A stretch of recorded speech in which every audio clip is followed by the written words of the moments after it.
La política pasa por uno de sus peores momentos, pero sin ella será difícil salir de esta situación. La manida crisis no cesa y podría llevarse por delante los servicios públicos esenciales. La ecuación es muy sencilla, como si se tratase de la economía de cualquier hogar. Los ingresos han descendido y los gastos han crecido. Son muchos los factores, pero hay una sola realidad. Al margen del coste político y sin pensar en las próximas elecciones, el Gobierno regional ha sentado a los grupos políticos, a los profesionales y también a los usuarios para que la sanidad, la educación y la protección social no tengan fecha de caducidad.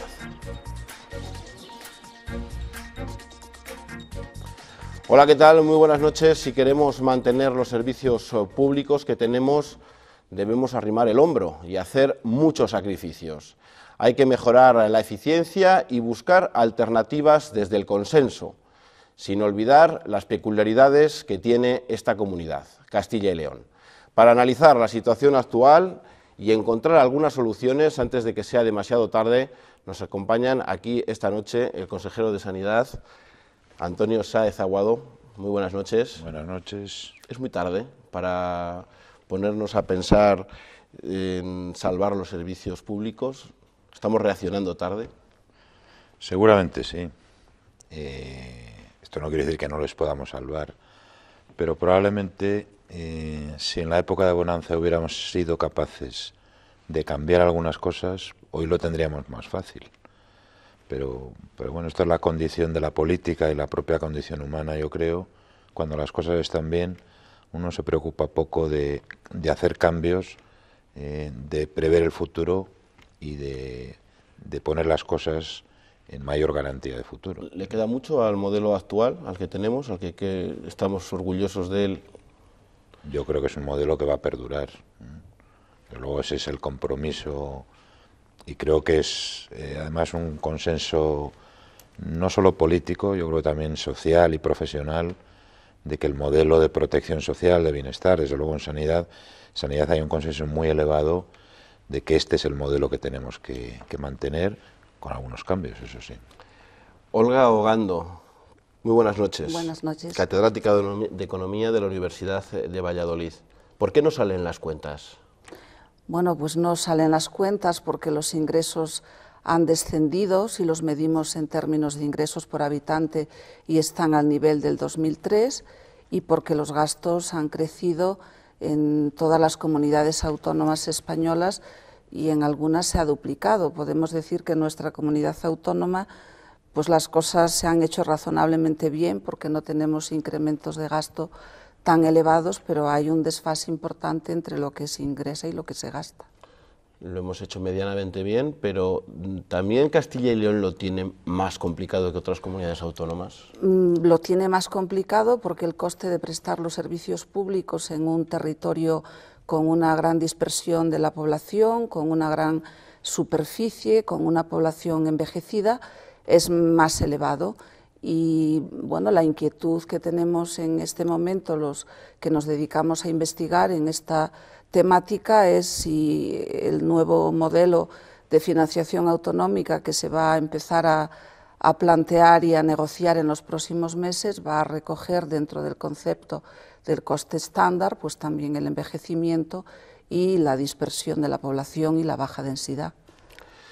Luis Barriga, buenas noches. Buenas noches. Miembro de la Asociación de Directores y Gerentes de Servicios Sociales. La gente está preocupada ahora mismo, a lo mejor a corto plazo, si hay que pagar €1 por receta, si tenemos que hacer copago en las urgencias, pero a lo mejor los problemas que se avecinan son mucho mayores que esos. Si se observan los datos globales de la realidad de la sociedad española en términos económicos, en términos de poder adquisitivo, en términos también de calidad de vida o de condiciones de vida, es decir, habría que juntar un montón de encuestas, ¿no? E intentar aglutinarlas en indicadores únicos. Es decir, pues, recientemente se publicaba la cantidad de personas que tienen dificultades ya para llegar a fin de mes. O la imposibilidad de asumir un gasto imprevisto. Eso en términos económicos. Sabemos que toda la sociedad española, especialmente las clases medias, han sufrido un empobrecimiento repentino enorme. La preocupación que tenemos desde los servicios sociales es que esos empobrecimientos no se enquisten en una marginalidad persistente, en lo que sería ya la exclusión social. Todavía es posible que estemos a tiempo de no dar esos saltos con un número muy abundante de población entre pobreza y exclusión o marginalidad, pero la capacidad de resistencia del sistema, de las familias, en definitiva, que son las que fundamentalmente han soportado el impacto, nos tememos que va tocando a su fin. Gustaría ver brotes verdes y estas cosas en el horizonte, pero mucho nos tememos, por lo menos los que estamos en la intervención social, que las cosas no van bien y además para bastante tiempo. De ahí el peligro que queremos, sobre el que queremos también lanzar a la sociedad una alerta. Y nuestro cuarto invitado es José Alberto San Román, que es el jefe de cardiología, del servicio de cardiología del Hospital Clínico de Valladolid. Buenas noches, bienvenido. Buenas noches, muchas gracias. La política decimos que ha sido un poco también la responsable de meternos en este lío, otros dicen que es la propia política la que tiene que ayudarnos a salir de este atolladero, pero los profesionales también creéis que a lo mejor también es el momento de que los políticos, no sé si se tienen que apartar, o lo que tienen que hacer es contar con los profesionales para tomar determinadas decisiones. Bueno, los políticos evidentemente no se tienen que apartar, son los que han sido elegidos y los que están legitimados para tomar las decisiones fundamentales, ¿no? Para que, como muy bien ha dicho el consejero, mantener el modelo de bienestar social, que es absolutamente clave, ¿no? Y en el que todos estamos de acuerdo. Lo que sí que es cierto es que quizá los políticos se están dando cuenta ahora de que los propios profesionales son, al ser los que realizamos el gasto, somos los que podemos ayudar y los que podemos identificar dónde están las mejoras. Sí, pero, por ejemplo, y por volver con los políticos, que lo tocaremos a lo largo del programa, no ayuda mucho el provincianismo que algunos políticos defienden y tienen, en vez de mirar a lo mejor el bien común de Castilla y León o el bien común de la sanidad, por ejemplo, por poner... Yo en esto probablemente difiero un poco de esa opinión. Yo honestamente creo que tenemos los políticos que nos merecemos en este país y la mayoría de los políticos son honestos, como probablemente la mayoría del resto de los ciudadanos. Claro que hay políticos que piensan a corto plazo y que hacen cosas que no deben de hacer, como el resto de los ciudadanos. Yo de verdad no creo que el problema sean los políticos, son parte de la solución, como somos los profesionales y como son los propios ciudadanos. O nos ponemos esas tres partes a trabajar juntos, o esto no va a funcionar. Luego ahondaremos, y en concreto me refiero a que si un político pues está encantado de que haya una facultad en la provincia que defiende y a lo mejor ya existe otra facultad, o si tiene que haber un hospital de referencia en cada provincia, o a lo mejor tener un hospital de referencia de un tema determinado, aunque esté un poco más lejos, es mejor que lo tengamos cada uno a la puerta de casa. De este tema y de otros muchos queremos hablar, pero antes queremos que vean un vídeo. Tenemos aproximadamente 50 minutos de programas, pero podríamos estar hablando 50 días de los servicios públicos, en concreto de la sanidad y de la educación, pero queremos que sepan cuál es la situación actual que atraviesan estos servicios públicos y cuáles son las posibles soluciones o las herramientas que hay que empezar a poner en marcha para salvarlos. Después de 6 años consecutivos de crisis, ya ni la sanidad, ni la educación, ni los servicios sociales quedan al margen de los recortes. Los ingresos caen de manera constante, mientras el gasto, sobre todo en sanidad, sigue creciendo. Más en comunidades como Castilla y León, con un territorio disperso y una población envejecida. En la comunidad hay 3.600 consultorios locales en municipios de más de 50 habitantes y 1.200 colegios en municipios de menos de 20.000. La Comunidad de Madrid tiene 11 áreas de salud, las mismas que Castilla y León. Castilla y León también tiene 11 áreas de salud, pero no tiene nada que ver. Algunos estudios cifran en 14.000 millones el déficit de la sanidad. Se gasta más de lo que se presupuesta año a año, lo que solo se sostiene a base de más deuda o de retrasar el pago a proveedores. Ecuación fallida por insostenible en el largo plazo, en tiempos de bonanza y más en tiempos de crisis. Entre las reflexiones para la acción, los médicos reivindican más capacidad de gestión. Curiosamente, ese médico que toma decisiones sobre la vida de las personas, y no es una exageración, él luego no puede tomar decisiones sobre la organización de su trabajo. Esto es difícil de entender, porque ese médico es el que está gestionando las cosas, los presupuestos, las peticiones de consultas, de rayos, de resonancias. Y también incentivos por competencia. Hace mucho tiempo ya que se debería haber avanzado en nuevos modelos, nuevas búsquedas de modelo retributivo para establecer incentivación, motivación. La Junta cree que podrían ampliarse los horarios de los hospitales e impulsar campañas educativas para promover un consumo responsable que no colapse, por ejemplo, las urgencias en los picos de la gripe. Potenciar la política de becas, seguir invirtiendo como han hecho países como Finlandia y más autonomía para los centros son las propuestas del Grupo de Expertos para la Educación.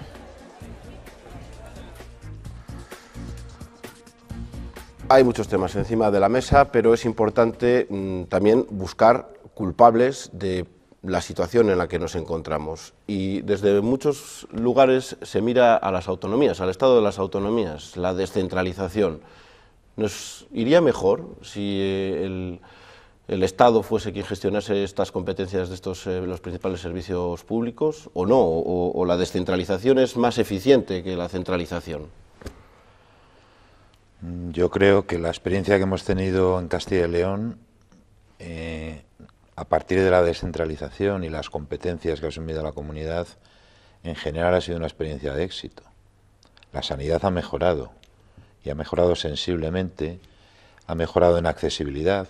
Esto es muy difícil que hubiera ocurrido con una gestión centralizada. Y a mí me parece muy injusto cuando se dice que son las autonomías las responsables de estas cosas. Las autonomías hemos tenido que tomar nuestras decisiones. En Castilla y León hemos tenido que poner la tarjeta sanitaria de SACIL y en otras comunidades. Y ahora hay quien dice, es que hay 17 tarjetas sanitarias, esto es un desastre. Pero no hemos sido las comunidades autónomas, ha sido el Estado el que no ha ejercido las competencias que tiene, el liderazgo que debe tener, el unificar la tarjeta sanitaria y tantas otras cosas.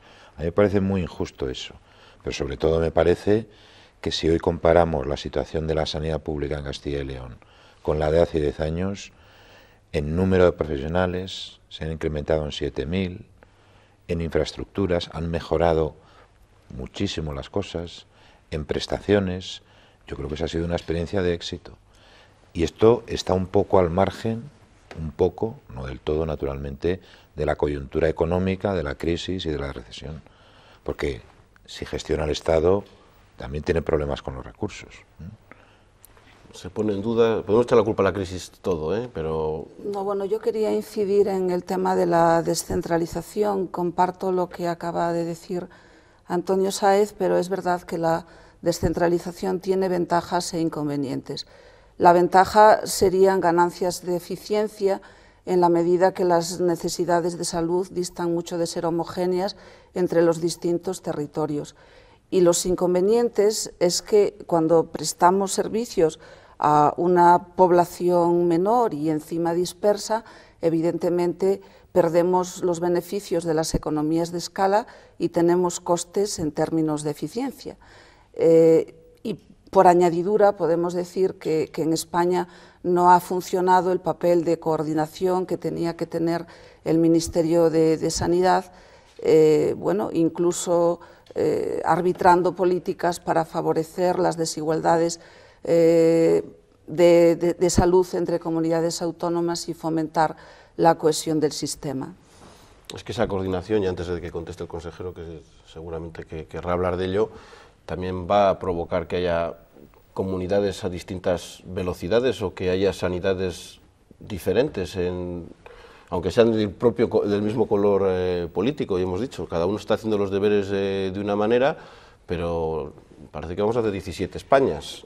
Bueno, vamos a ver, Luego ahí cuando dices, pero esto no es Castilla, luego explica por qué esto no es Madrid. Yo, si me vas a permitir, o sea, yo no quiero incidir en este debate que desde mi punto de vista es un poco estéril. Es decir, podemos llegar a la parálisis por el análisis, podemos analizar todos los culpables que ha habido de que estemos en esta situación.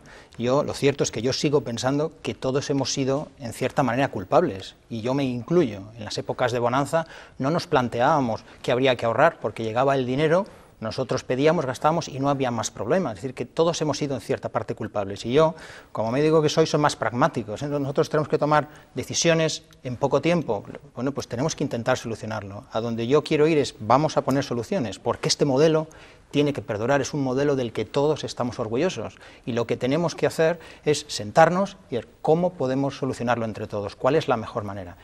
Pues probablemente ha habido problemas con las comunidades y todo este tipo de cuestiones, pero no es para mí el punto clave del debate. ¿Es una cuestión de dinero? Yo me voy más lejos, metiéndome a lo mejor en el terreno de Olga. Si se hablaba de culpables lejanos o de por dónde han venido las... hombre, yo creo que también hay que considerar que no se puede simplificar el problema de la crisis centrándolo todo en el déficit público y del cual además se culpa fundamentalmente siempre a las comunidades autónomas. A mí me parece que eso es un análisis de muy corto recorrido. Aquí lo que ha habido es otra cuestión, es una crisis financiera de un calado que todavía desconocemos, incluso hasta cuál va a ser su recorrido, cuyos intereses de deuda, que fundamentalmente es privada, no pública, unido a la destrucción, en el caso español, del empleo de una manera brutal, están generando dos gastos, intereses de deuda y abono de lo que son prestaciones por desempleo a la Administración Central, que están cortando el grifo de toda la financiación a las comunidades autónomas. Y esto habría que conectarlo ya con lo que son las políticas europeas. No me voy a poner a hablar de Merkel en un debate sobre servicios públicos en Castilla y León. Pero quiero decir, no nos olvidemos de las causas remotas. Otra cosa es que es cierto que la gestión autonómica, en todos sus niveles, igual que la local, por supuesto que tiene recorridos de mejora y que hemos perdido tiempo, posiblemente en mejoras que tendríamos que haber hecho cuando se podían hacer. Ahora el milagro que se pide es, gastando menos, hágalo mejor. Y bueno, pues no sé si tendremos que acudir a Lourdes o... Consejero, por referencia, luego hablamos de... Ya ha habido recortes, es decir, ya se ha empezado a tomar medidas. Me imagino que si se ha cortado dinero, por mucho que se despilfarrara, la calidad no podrá ser la misma. Pero cuando se dice que... Yo no creo que se despilfarrase dinero, al menos en la sanidad. Naturalmente siempre puede haber algunos excesos y algunas exageraciones. O servicios. Pero cuando Alberto San Román decía... Antes, en época de bonanza, pedíamos recursos, los teníamos. Yo entiendo que eso no es despilfarrar. Eso, bueno, lo podemos entender como es utilización alegre o ineficiente, que es lo que ahora es más necesario todavía que antes. Antes también lo era, pero antes nos preocupábamos quizá menos por ello. Y ahora es imprescindible, porque yo creo que hay que decirlo claramente. España y Castilla y León se han empobrecido un poco. No sé hasta dónde. Y si somos algo más pobres, pues tendremos unos servicios públicos algo más empobrecidos. Esto hay que constatarlo. ¿Dónde debemos reducir algo? Pues en la grasa que acompañaba algunas prestaciones y que no es fundamental. A mí, por ejemplo, no me ha parecido mala decisión el tema del copago farmacéutico, porque era un gasto muy grande, mucho mayor que el de otros países, y probablemente ahí se ha visto una política que ha permitido generar ahorros sin que haya incidido en lo fundamental de la asistencia sanitaria o en el acceso a los medicamentos.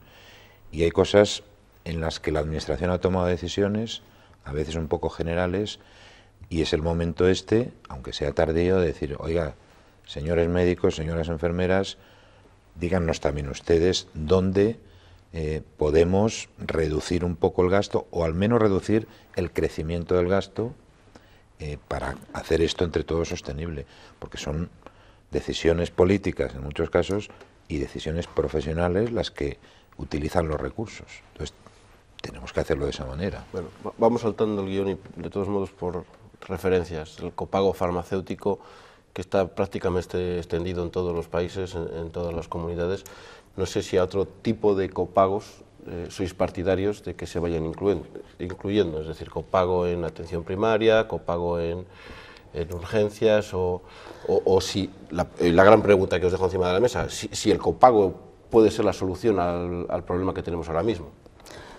Bueno, es verdad que todos los países de la Unión Europea tienen mecanismos de copago bastante generalizados, más allá del copago farmacéutico, debemos de pensar y reflexionar sobre la posibilidad de introducir copagos en servicios que no sean, que tengan baja efectividad y que no afecten a servicios clínicamente necesarios, como podría ser un copago pues por el alojamiento y pues en un hospital con unos topes máximos, lo que sería, dicho de una forma muy coloquial, pues el servicio hotelero. Es verdad que solo 4 países de la Unión Europea no tienen implantado un copago en urgencias, todos los países de la Unión Europea lo tienen implantado, pero yo creo que tenemos que pensar en más alternativas que el copago para salir de la situación en que nos encontramos. Y aquí ya se ha apuntado en que hay que agotar todos los márgenes que tenemos para mejorar la eficiencia y que implicarían desde luego a la gestión del sistema y a muchas variables relacionadas con la gestión. ¿Solución o parche? Yo concretamente soy en general enemigo del copago. El copago en farmacia, el copago en urgencias, el copago en atención primaria o en servicios no estrictamente sanitarios. Desde mi punto de vista, lo que hace es que afecta fundamentalmente a ciudadanos que tienen menos poder adquisitivo. Y eso, en cierta medida, rompe la equidad del sistema, que es algo absolutamente clave. Si llegara a una situación en la cual, después de haber adoptado todas las medidas que hicieran que el sistema fuera totalmente eficiente, viéramos que con eso no llegamos, que yo no creo que sea así, a lo mejor habría que recurrir a eso. Pero mientras tanto, a mí no me parece una medida que repercuta positivamente en el sistema sanitario concretamente. Coincido absolutamente y también lo aplicaría a los servicios sociales, este planteamiento. Bien es cierto que los servicios sociales ha sido como tradición desde su nacimiento el que sí existiera copago, o se ha visto siempre como más habitual. El introducirlo ahora en sanidad, o bueno, no hemos hablado de educación, pero habría que ver, decir que suena sorpresivo y suena a lesión de derechos en servicios sociales, curiosamente, no suena así, pero por una cuestión de costumbre de origen. Bajo mi punto de vista, el copago siempre se ha defendido en 2 líneas, una en la línea de desincentivar el uso de servicios, por si se estuviera abusando de ellos, y en la segunda línea la recaudatoria, es decir, bueno, vamos a ver cómo hacemos sostenible económicamente y viable. Yo creo, desde el punto de vista de desincentivar, si los servicios esenciales, los servicios básicos esenciales están ahí es porque tienen que estar, y tienen que ser abonados desde la fiscalidad, desde los impuestos, desde la redistribución de las rentas. Y ese ya es el copago suficiente, no lo que sería el repago que dicen algunos, y además me sigue costando. ¿El copago es un fracaso de la fiscalidad? El copago, bajo mi punto de vista, es un fracaso absoluto de la fiscalidad. Y bueno, es mi opinión. Y por otro lado, el desincentivar el uso de servicios públicos esenciales me parece peligroso. Puede usarse como una artimaña en un momento determinado, comentaba el consejero el asunto del gasto farmacéutico, y bueno, que eso ayuda a que no se malutilicen los medicamentos, puede ser. Posiblemente haya otras soluciones para no malutilizar los medicamentos, líbreme Dios de meterme en el campo sanitario. Pero mucho me temo, y por otro lado, el copago conlleva gastos de gestión del copago, que esta es otra. Analizada la recaudación, los gastos de gestión del copago y los posibles gastos que ha generado el no uso de determinados servicios esenciales en un momento determinado, y que al usarlos más tarde se pueda generar un coste mayor, habría que echar muchas cuentas. En general, en líneas generales, yo tampoco soy partidario en absoluto de los copagos, si bien las modas están para... Sí, yo quería hacer alguna matización en relación con los efectos del copago en la equidad. Todos los mecanismos de copago en los países de la Unión Europea incorporan exenciones para los colectivos más desfavorecidos, e incluso hay algunos colectivos que pueden no estar sujetos al copago, con lo cual la equidad puede ser salvaguardada siempre que fijemos techos máximos, que excluyamos a determinados colectivos. Y es verdad que el copago no puede nunca sustituir la financiación del sistema sanitario vía impuestos, si queremos mantener el modelo actual. pero sí que el copago sí que puede ayudar a racionalizar la utilización que se hace del sistema sanitario. Y voy a dar un dato, la frecuentación que hacen los ciudadanos españoles y los suecos, un país que tiene implantado el copago del sistema sanitario. Un español, según algunos estudios realizados, visita al médico una media de 7,8 veces al año, un sueco 2,8. Evidentemente, Suecia no es un país sospechoso porque tiene uno de los estados del bienestar más desarrollados del mundo y además tiene la virtud de que ha sabido conciliar una economía muy competitiva, está en los primeros lugares en el indicador de competitividad mundial que elabora el World Economic Forum y a la vez estado del bienestar, eficacia y equidad. Entonces, realmente yo creo que tenemos que desmitificar el copago. El copago no es la solución porque, desde luego, el sistema hay que financiarlo vía impuestos, pero tampoco hay que verlo como algo tan negativo, porque otros países lo tienen implementado. Ahí está otra de las soluciones, que puede ser también educar a la población. Es decir, no sé si hay un mal uso de la propia sanidad, de la educación, de los servicios sociales, que haya que poner un peaje para que la gente no vaya, no sé si eso es necesario o a lo mejor lo que tiene que hacer la gente es hacer una utilización correcta de estos servicios. Ahí hay mucha responsabilidad, naturalmente. O sea, esto no es abusamos, que el consejero de Sanidad dice que estamos abusando de...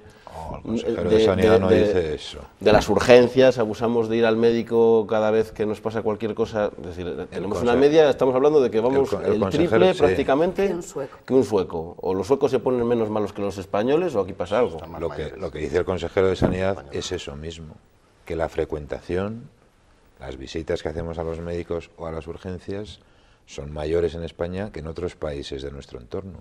Eso, bueno, es que no lo diga yo, es que es una constatación, un dato objetivo. Y no es políticamente correcto decirlo, pero también esa es una parte del problema. También una parte de la manera en que sostenemos el sistema depende de los ciudadanos, de cómo usen el sistema sanitario. Si lo usamos en exceso, si no lo cuidamos como usuarios, pues lógicamente ese es otro factor. Pero aquí las soluciones no son mágicas. No, yo tampoco soy demasiado partidario del copago, tampoco creo que haya que demonizarlo, pero eso solucionaría una parte del problema. El que los ciudadanos utilicen mejor los servicios resolvería otra. El que los profesionales tengan menos variabilidad en lo que hacen y vayan haciendo cada vez las cosas de acuerdo con los mejores criterios. Si todos los cardiólogos de Castilla y León trabajaran como el doctor San Román, no es porque esté aquí, y yo estoy seguro que la cardiología mejoraría. Hay algunos que trabajan incluso un poco mejor que él, pero bueno, él está en un estándar medio alto. ¿Y eso qué quiere decir? Eso es un problema de actitud, de competencia profesional, pero también de criterios, de protocolos, de ponerse de acuerdo, de hacer aproximadamente lo mismo ante un caso parecido y de organizar bien las cosas. Es un conjunto de cosas. ¿El consejero de Sanidad estaría dispuesto a que José Alberto San Román cobrase más dinero que esos cardiólogos que trabajan menos para que así él se motivase más y viese recompensado ese esfuerzo que hace a mayores que el resto de sus compañeros? Pero si me permites antes, el equipo que dirige el doctor San Román está haciendo una experiencia de ese tipo ya. No creo que sea él el problema, sino el equipo. Un grupo de médicos, de enfermeras, de auxiliares, del servicio de cardiología o del servicio que sea. Esto es lo que tenemos que hacer y por ahí estamos intentando trabajar, un poco lentos, pero por ahí estamos, a ese terreno estamos llevándolo. Yo creo que esa es la clave, una de las claves estratégicas para que el sistema sea de verdad sostenible, porque eso es lo que de verdad mejora la eficiencia. Y además, los ciudadanos deberán acostumbrarse a utilizar mejor los servicios. Y además tendremos que hacer otras cosas, gestionarlos mejor, comprar mejor, centralizar compras y hacer otra serie de cosas. Perdone la utilización del nombre en concreto, pero es una de las reivindicaciones que creo que se hacían desde los profesionales, el motivar a quienes verdaderamente trabajan más. Han tocado dos puntos clave que me gustaría comentar brevemente. Uno es el asunto de que el paciente, no el ciudadano, tiene que tener un papel activo en su salud. Es decir, se ha terminado ya el paciente pasivo que va al médico, hace lo que le dice el médico, que el médico está subido en un pedestal. Esto se ha terminado, esto no funciona. El paciente tiene que tomar parte activa en su cuidado y eso empieza en la prevención desde que uno es niño. Y es un problema fundamental. En esta comunidad, por ejemplo, tenemos un 45% de niños que son obesos, que tienen sobrepeso. Esos niños van a tener problemas cuando sean adultos. Tenemos un 40% de pacientes que son hipertensos, un 30% de pacientes que tienen colesterol elevado. Eso es la enfermedad de dentro de 5 o 10 años acá. Es fundamental incidir en la prevención y eso lo tienen que hacer los propios pacientes, ayudados por los médicos, por los excelentes equipos de atención primaria que tenemos en nuestra comunidad, pero ese es un punto absolutamente clave. El otro punto es el tema de la motivación o de la compensación. Mire, los profesionales de la sanidad y los profesionales de la educación, yo creo que en eso somos parecidos, y probablemente los profesionales de los servicios sociales, estamos muy motivados desde que hemos empezado la carrera, desde que hace muchos años algunos hicimos la carrera. No hemos necesitado esa motivación extrínseca o externa del dinero y cuanto más dinero mejor. Pertenecemos a un sistema en el cual esto no se ha contemplado.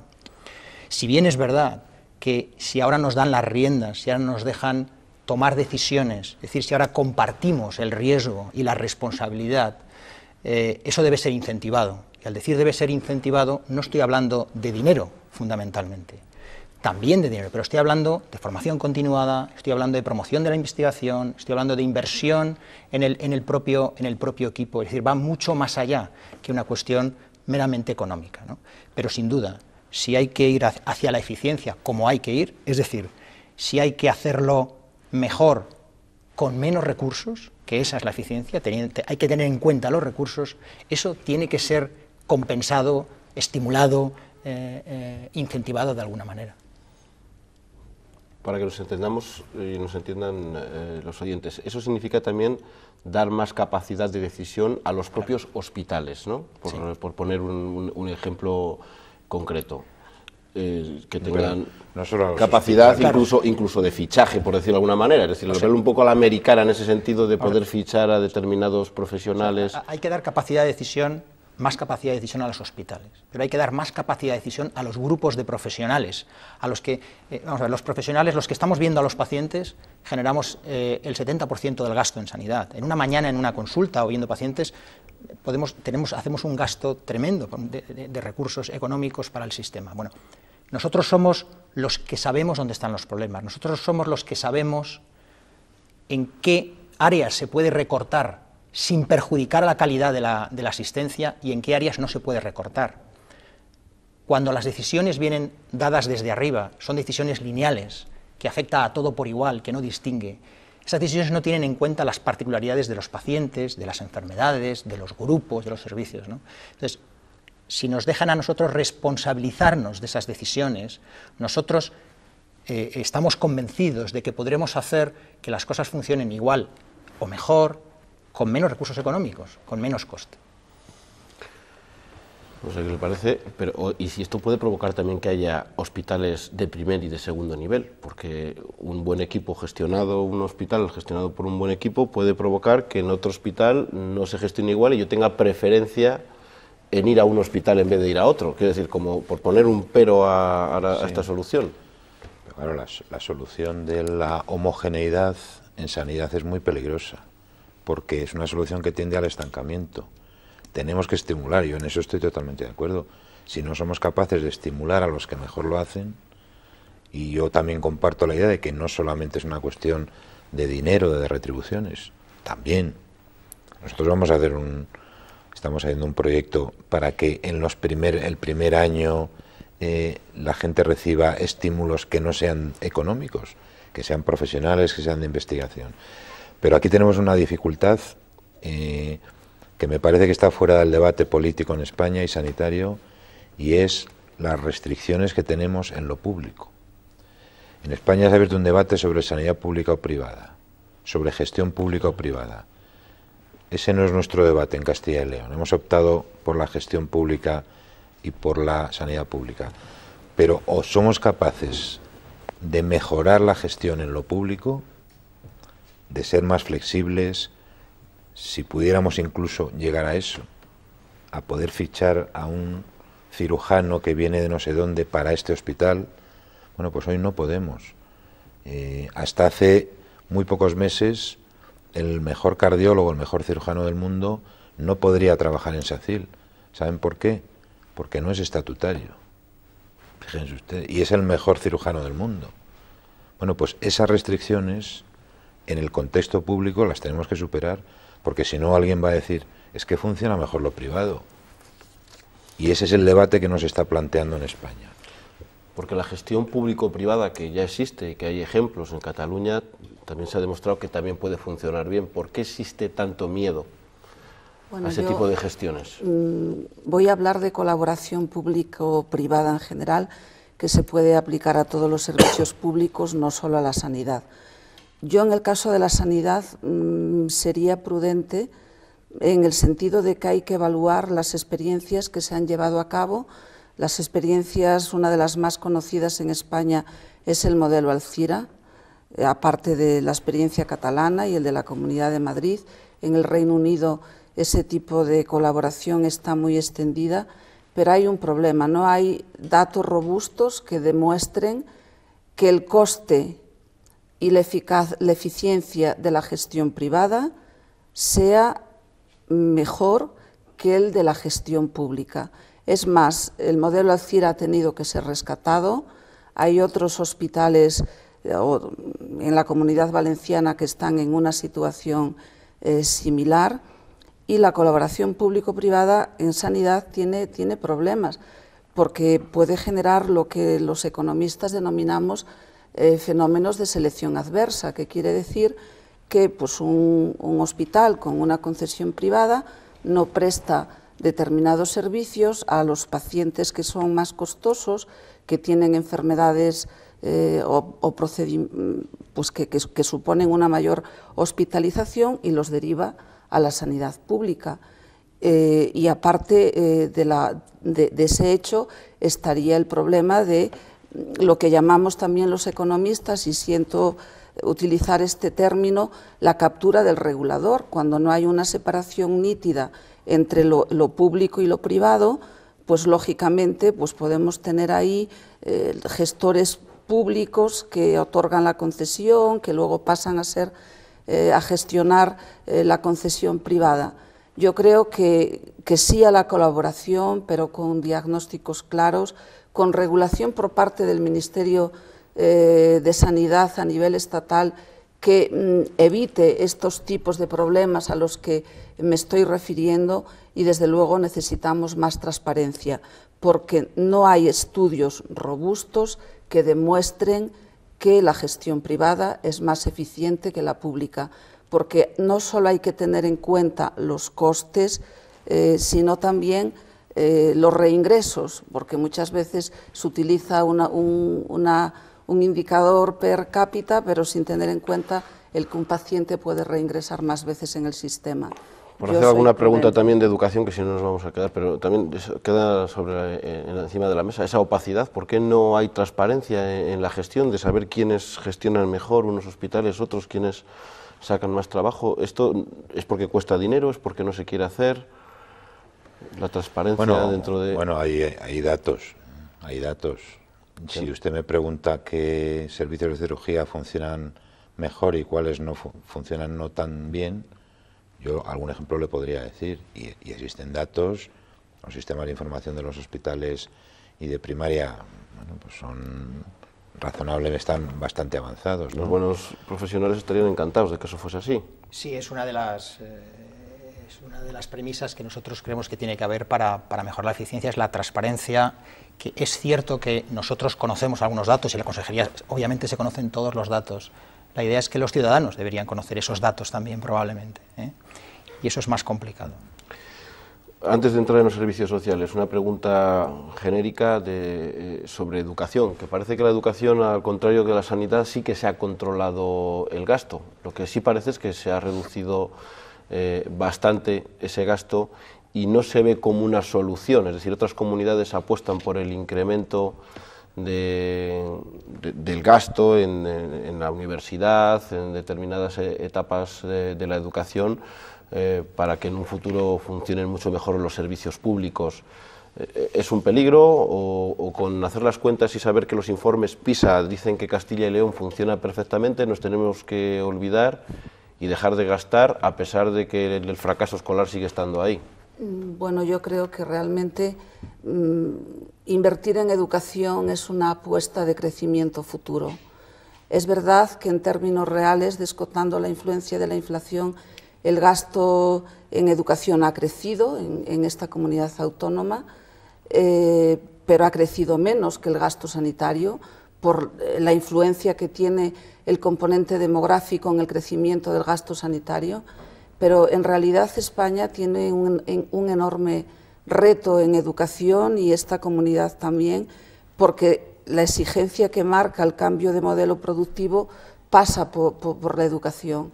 No podemos ir hacia un modelo de economía basada en el conocimiento sin apostar de una forma decidida por la educación, sin resolver toda una serie de ineficiencias que tiene nuestro país, como es el caso del abandono escolar temprano al que ha hecho mención, pero también es verdad que tenemos mucho recorrido y muchas mejoras de eficiencia que podrían ser aplicadas al sistema educativo. No sé si tenéis No, vamos, absolutamente de acuerdo y plantear que efectivamente es de las inversiones que se tendrían que haber tomado más en consideración. Ahora mismo, por lo que se ve en el campo de los servicios sociales, sí que se están recibiendo una parte también de esa generación que no ha sido corta, de personas que en un momento determinado podían acceder fácilmente, entre comillas, a un puesto de trabajo, a un poder adquisitivo, y que eso generaba abandonos escolares pues bueno, rápidos, ¿no? La situación actual con respecto a ese tipo de ciudadano es muy compleja, muy complicada, porque ahora mismo están en una situación de desempleo estructural que posiblemente no se vaya a resolver con otra burbuja como fue la de la construcción, y su empleabilidad, su capacidad de obtener un empleo a futuro está muy mermada.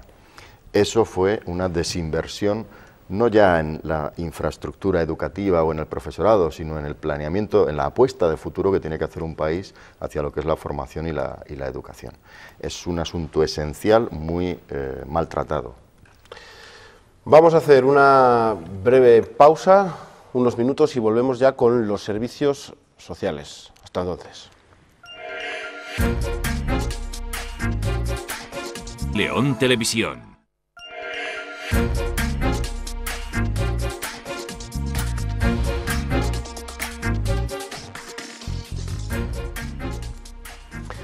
Saludos de nuevo. Dicen que uno no sabe lo que tiene hasta que lo pierde, y eso es lo que parece que está a punto de pasar con la prestación estable y universal de los servicios públicos. Esta semana hemos preguntado también en nuestra página web www.rtvcil si creen que están en peligro los servicios públicos de Castilla y León. Pues, como ven, al menos el 74% cree que no están en peligro. Hemos hablado de la sanidad, hemos hablado de la educación, queremos hablar de los servicios sociales. Castilla y León dicen que va a ser dentro de unos años no demasiados el gran geriátrico, dicen, de España. Dentro de 30 años va a haber mucha gente con más de 65 años. Es uno de los temas que preocupan los servicios sociales, aunque lo que hay que dejar claro es que los servicios sociales no son solamente las personas mayores, las residencias, los servicios sociales son mucho más. Según las estimaciones del Instituto Nacional de Estadística, en 2049 la población de más de 65 años se habrá duplicado y la de más de 80 años se habrá multiplicado por 3. Europa será el geriátrico del mundo y Castilla y León el geriátrico de España, pero los expertos en servicios sociales ven una oportunidad si se invierte en ellos. La inversión, el gasto que se realiza en servicios sociales tiene unos efectos sociales sobre el desarrollo económico muy importantes, porque generan muchos más empleos de los que se generan otros sectores de producción y porque además generan muchos retornos. Que los servicios sociales dejen de ser algo residual y sean un eslabón más de la cadena. Un 22% de la población vive por debajo del umbral de la pobreza. Evitar que queden excluidos de la sociedad es tarea de los servicios sociales. Desde el colectivo reivindican su papel y reclaman modelos sociosanitarios para que el trabajo en un área sirva para evitar costes en el otro.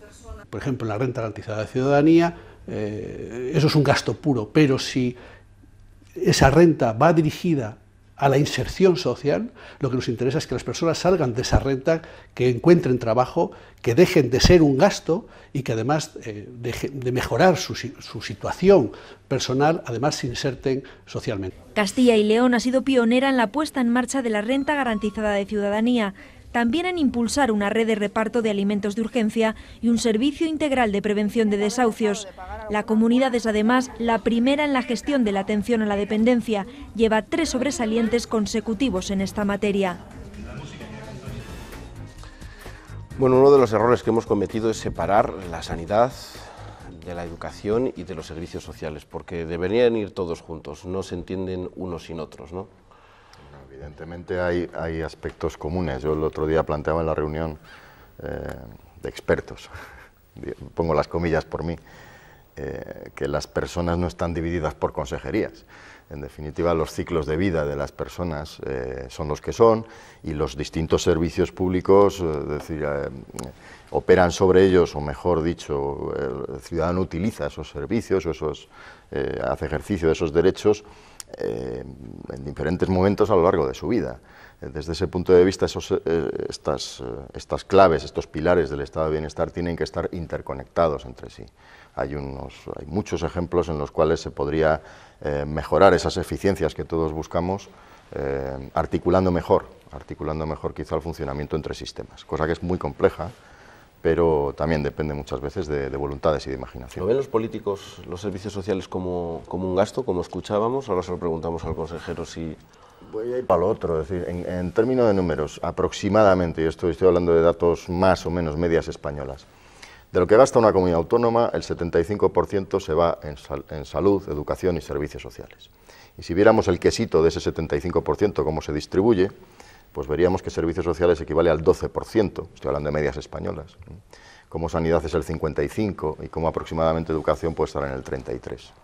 Eso da un poco idea del peso que pueda tener. Otra cosa es que evidentemente el gasto en sanidad tenga que ser, por cierta lógica, mayor que el de servicios sociales. Lo cierto es que los servicios sociales, desde el punto de vista político y autonómico también, muchas veces no se han entendido lo suficiente y no se ha comprendido cuál es su verdadera dimensión de funcionamiento, que no es solo la atención a la marginalidad, ni tampoco la atención solo a personas mayores. Sí, quiero hacer una precisión a los datos, por eso de ser la economista del grupo. La estructura del gasto, lo que supone la sanidad, es un 36,5%, presupuestos liquidados de 2010, depende del dato que estemos utilizando. Sí, estaba hablando solo del queso, o sea, si extraigo educación, sanidad y servicios sociales y los pongo en comparación. Sí, porque una cifra de un 55 en sanidad es altísima, educación el 23,9 y protección social el 11,5. Es el 55 del 75. Sí, entonces, bueno, no estamos midiendo lo mismo. Bueno, yo creo que estoy de acuerdo con lo que decía Luis, son sistemas que actúan en distintas situaciones. Hay que pensar, la sanidad es universal y todos los ciudadanos la utilizan. Todos, a partir de mi generación, todos los niños y niñas nacen en hospitales y todos los ciudadanos fallecen en el hospital o en su domicilio con atención sanitaria. O sea que desde que nacemos hasta que morimos estamos utilizando la sanidad más o menos. La educación es un poco distinta, pues porque afecta exclusivamente a una etapa evolutiva más limitada, y los servicios sociales tienen un poco más de relación con situaciones de necesidad en alguna medida y, si están formulados como derecho, con otro tipo de situaciones. Por lo tanto, tienen mucho que ver, pero también su lógica, su historia son medianamente distintas. Estamos fuera de tiempo, pero por poner solución a alguno de los problemas que tienen los servicios sociales y que lo tenemos enfrente ahora mismo es la proximidad, la nueva ordenación del territorio y sobre todo, y hablo de la norma estatal, habla de que los ayuntamientos se queden sin gestionar esos servicios sociales y decimos que los ayuntamientos son los más próximos para darlo. ¿Eso es peligroso, por decirlo de alguna manera? Tiene esas buenas referencias en materia de dependencia, es porque el modelo de Castilla y León, que después se ha empezado a utilizar en otros sitios, ha partido de la atención y de los servicios sociales locales, integrándolos con los de la comunidad autónoma y haciendo un sistema único, y partiendo de ayuntamientos, diputaciones y de lo que hacía la Junta. Ese ha sido un modelo de éxito. Nos tenemos que ir, José Alberto, si quiere añadir alguna cosa referente. Pues muchísimas gracias a los cuatro por estar esta noche aquí. Seguiremos hablando de estos asuntos de los servicios públicos esenciales en Castilla y León y esas peculiaridades que tiene esta comunidad. Muchísimas gracias por estar aquí esta noche. Muchas gracias. No tenemos tiempo para más, nos tenemos que ir. Continúa la actualidad con Juanma Pérez, el informativo de medianoche. El próximo jueves volveremos, les explicaremos qué es eso del fracking y todas esas cosas de la fractura hidráulica, las ventajas, los inconvenientes de esas empresas que quieren poner en marcha estos sistemas para la extracción de gas en diferentes provincias de Castilla y León. Nosotros volvemos, como les decimos, el próximo jueves. Pasen una feliz noche.